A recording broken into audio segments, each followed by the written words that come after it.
بسم الله الرحمن الرحيم الحمد لله رب العالمين اللهم صل وسلم على نبينا محمد وعلى آله وأصحابه أجمعين أما بعد. Nous allons voir la conversion à l'islam de la tribu de Thaqif. Avant cela, nous devons revenir quelque temps en arrière pour comprendre la situation. Le prophète sallallahu alayhi wa sallam est à la Mecque.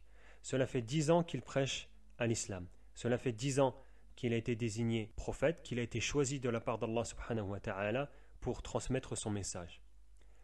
10 ans après la révélation, c'est cette année-là qui est appelée par certains historiens l'année de la tristesse, car Abu Talib, son oncle, et Khadija, sa femme, radiyallahu anha, décèdent à la Mecque avec quelques jours d'intervalle. Le prophète sallallahu alayhi wa sallam fut très triste et il cherchait des tribus pour soutenir son message, l'aider à propager le message d'Allah. Il se rendit dans le sud de la Mecque, dans la ville de Taïf, où se trouvait la tribu de Thaqif, et les appela à l'islam. Leur réponse fut très rude, très dure. Ils le rejetèrent, lui jetèrent des pierres, jusqu'à ce que ses pieds furent ensanglantés. Il prit la fuite accompagné de son fidèle servant Zayd ibn Haritha et fit halte dans une palmeraie. C'est alors que Jibril vient au prophète sallallahu alayhi wa sallam et lui dit « Voici l'ange des montagnes, ordonne-lui. Si tu le désires, il va rabattre sur cette tribu les 2 montagnes qui se trouvent présentes, et c'est comme s'ils n'avaient jamais existé. » Mais le prophète sallallahu alayhi wa sallam fit preuve de mansuétude, de miséricorde, en disant « Il peut que des personnes de leur descendance deviennent musulmans. » Il a préféré patienter. 12 ans passèrent.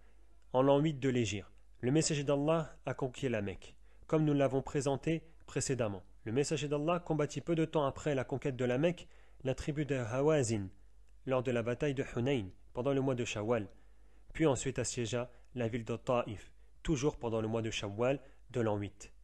Il assiégea cette ville pendant près d'1 mois.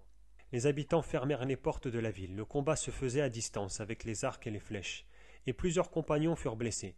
Il est dit, d'après Ibn Hisham, que le messager d'Allah sallallahu alayhi wa sallam utilisa lors de cet assiégement de la ville de Taïf des catapultes. Le messager d'Allah se mit à couper les vignes. Il coupa des vignes où se trouvait du raisin dans le but de faire sortir les habitants de la ville, mais en vain. Alors, quelque temps plus tard, le messager d'Allah prit la décision de rentrer à Médine. Sur le retour, un homme du nom de Urwa ibn Mas'ud, qui était l'un des habitants de Taïf, partit à la rencontre et arriva à trouver le prophète sallallahu alayhi wa sallam quelque temps avant de rentrer à Médine et lui fit la bonne annonce de sa conversion à l'islam. Il demanda ensuite au prophète sallallahu alayhi wa sallam la permission de retourner à Taïf pour appeler les habitants à l'islam. En effet, Urwa ibn Mas'ud avait un haut rang parmi les habitants de Taïf et il espérait que cela joue en sa faveur. Le messager d'Allah accepta, mais dès qu'il les appela à l'islam, ils tirèrent sur lui des flèches et le tuèrent. Urwa ibn Mas'ud fut tué par les habitants de Taïf. Plusieurs mois passèrent et c'est pendant le mois de Ramadan de l'an 9 de l'Hégire que la tribu de Thaqif vint au prophète sallallahu alayhi wa sallam annoncer leur conversion à l'islam.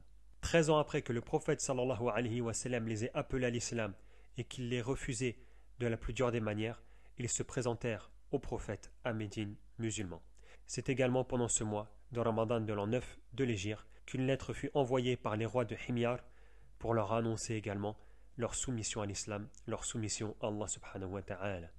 Allahumma salli wa sallim ala nabiyyina Muhammad wa ala alihi wa ashabihi ajma'in.